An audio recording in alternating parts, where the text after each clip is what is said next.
honor tenerle con nosotros en las cámaras de Azul Televisión y para el público de Azul Televisión. Gracias por aceptar nuestra invitación.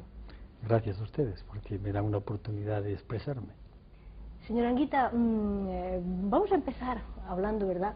Yo le voy a comentar un comentario, para la redundancia, que hacía un internauta en una página no oficial que se llama julianguita.es y decía: soy votante del Partido Popular, estoy en las antípodas de don Julio, pero considero que es uno de los políticos más grandes de la historia de España.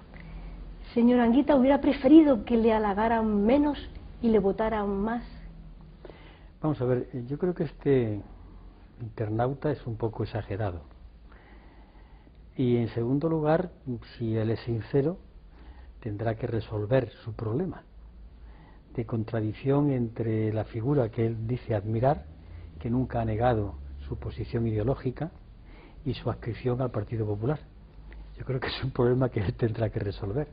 Pero en todo caso, sí tengo que decir que siempre he procurado que lo que yo he planteado, respaldarlo con el ejemplo de mi vida personal. Eso podía explicar lo que supuso la segunda votación que gané en Córdoba cuando era alcalde.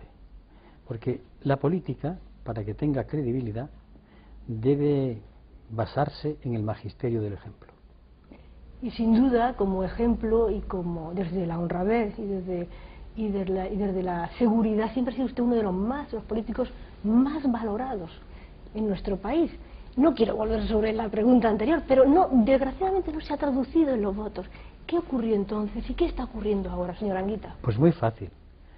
Cuando yo por la calle me encuentro a cualquier persona, generalmente señoras, y me dicen, hay que ver, en fin, empiezan con los ditirambos a ponerme por las nubes y después dicen, pero no le vota a usted. Y digo, bueno, es normal, usted vota a sus ideas políticas. Y entonces ya me dice la señora, no, yo no tengo ideas políticas. En ese momento la desengaño. Sí que las tiene y hace bien en tenerlas. Lo que ocurre es que yo no sé si debido a nuestra historia la población media española disocia la imagen con lo que siente de su vida cotidiana. Es decir, allí tiene a los santos, pero después procura no seguirlos. Los coloca en la hornacina, se santigua, pero después su vida... Ese vivir entre dos valores y vivir en la contradicción es propio de una sociedad en la que durante muchos años anidó, por muchas razones históricas, la hipocresía. Señora Anguita, uno de los principales problemas, ¿verdad?, que tenemos ahora es la terrible crisis económica. Me gustaría retrotraerme a los momentos más difíciles, en el momento de la prácticamente hecatombe financiera, y cuando aquellas personas que tanto renegaban del Estado, en ese momento todos querían el favor del Estado y papá Estado para sobrevivir. ¿Cómo se resuelve, si es que se resuelve esa contradicción? Bueno, también le digo como al principio, ellos tienen la contradicción. Yo desde que estoy ejerciendo la función política, aunque no tengo cargo alguno, siempre he hablado de que la sociedad, a través del Estado, y no un Estado totalitario, es un Estado democrático, debe marcarle a la economía por dónde tiene que ir. Siempre lo he dicho, En las campañas electorales nunca me he ocultado de que la sociedad dice qué tipo de economía quiere. Porque digo que la economía es una ciencia, pero está al servicio de las directrices que se le marquen. Porque el sujeto beneficiario de la economía es el ser humano. Lo que ocurre es que esta crisis no es una crisis normal, es quizás la mayor crisis que ha tenido el sistema, muy superior a la de 1929, porque junto a lo que es una crisis de sobreproducción, como las que ya señaló Marx en el Manifiesto Comunista, tenemos una crisis de alimentación, una crisis energética, una crisis política, una crisis ética, una crisis de valores, y los tres grandes conceptos que ha manejado el sistema y que han sido tenidos como por verdades, el mercado, la competitividad y el crecimiento sostenido medido a través del PIB, se han encontrado en unas contradicciones que no pueden resolver. Claro, esta sociedad es la que ha vivido mucha gente. Plantearle ahora a las poblaciones que hay que vivir de otra manera, vivir bien, pero que eso no consiste en el consumismo, que eso no consiste en el derroche, que hay que empezar a hablar de un verbo que causa rechazo, el verbo repartir, que es un verbo muy hermoso, porque hay 1.000 millones de personas que pasan hambre y hay que repartir lo que tenemos, porque incluso el propio concepto de crecimiento sostenido está ya siendo cuestionado, la Tierra es limitada. Claro, esto significa un debate y significa la valentía por parte de las fuerzas políticas y los hombres y mujeres que las representan de decir esto a la población. La población necesita que se le explique esto con palabras sencillas, pero no carentes de rigor, asumiendo un riesgo. A veces las poblaciones no quieren escuchar esto y no te votan. Bueno, pues hay que asumir el riesgo. ¿Podríamos decir aquello, señora Anguita, de libertad está muy bien, pero sin unos mínimos de igualdad, libertad, ¿para qué os quiero?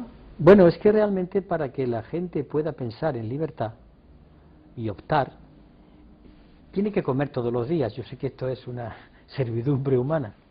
Y no solamente tiene que comer todos los días, pues tiene que tener una ropita que ponerse, un techo, unas horas libres, una cultura para formarse como ser humano. Sin eso no existe ni libertad ni democracia. Este es el gran dilema que ha habido en la historia, desde las solemnes declaraciones, desde la de la independencia de Estados Unidos de 1776, la Declaración de los Derechos del Hombre y del Ciudadano de Francia, y después la solemne Declaración de Derechos Humanos, que son solemnes declaraciones, pero aunque la Declaración de Derechos Humanos sí exige como derecho que las condiciones materiales para que la gente pueda acceder al bienestar material y espiritual se den. Dicho de otra manera, plantearle la democracia y que voten y se preparen a personas que viven en chabolas es un insulto. Señora Anguita, y hablando de condiciones también materiales, ¿verdad? ¿Cómo valora la inminente o lo que se pretende hacer con la reforma laboral, incluida el alargamiento de la edad de jubilación? ¿Qué podemos decir? Aparte de que es injusto, es el chocolate del loro. Los últimos comentarios económicos, yo por mi condición de escribo todos los lunes en El Economista, pues tengo que procurar materiales, leer algunas cosas, y el otro día decía alguien en un artículo, ¿cuánto se van a ahorrar las empresas? Creo, 1.000 euros, tome usted. Pero por mucho que abaraten el despido, aparte de injusto, no solucionan el problema. El problema es que cada vez que la gente viva peor, compra menos. Y si compra menos, el aparato productivo no funciona. Pero están obsesionados, yo creo que obcecados. Es más, ellos que muchas veces, y cuando digo ellos me refiero a la acera ideológica de enfrente, ellos que nos acusan a los de izquierda de estar ideologizados, son los que continúan exigiendo, no, es que las empresas, sí, pero las empresas tienen que tener un mercado. ¿Y cómo se gestiona eso? La competitividad. ¿Y cómo hacemos la competitividad? ¿Mediante un crecimiento técnico o mediante abaratando el coste? Pues ahí está China, que más barato no hay quien lo hace, o en otros sitios. Claro, es que hemos llegado al límite, a la globalización, hemos llegado a lo que Racionero llama la economía del astronauta. El astronauta está en su cápsula, el mundo se acaba allí. Y esto es un replanteamiento, ¿sabe usted por qué? Porque lo que tenemos ahora mismo es una crisis de civilización. La civilización que tiene su origen en el maquinismo en el siglo XVIII ha llegado hasta el límite, ha engendrado sus contradicciones y ahora hay que buscar la salida.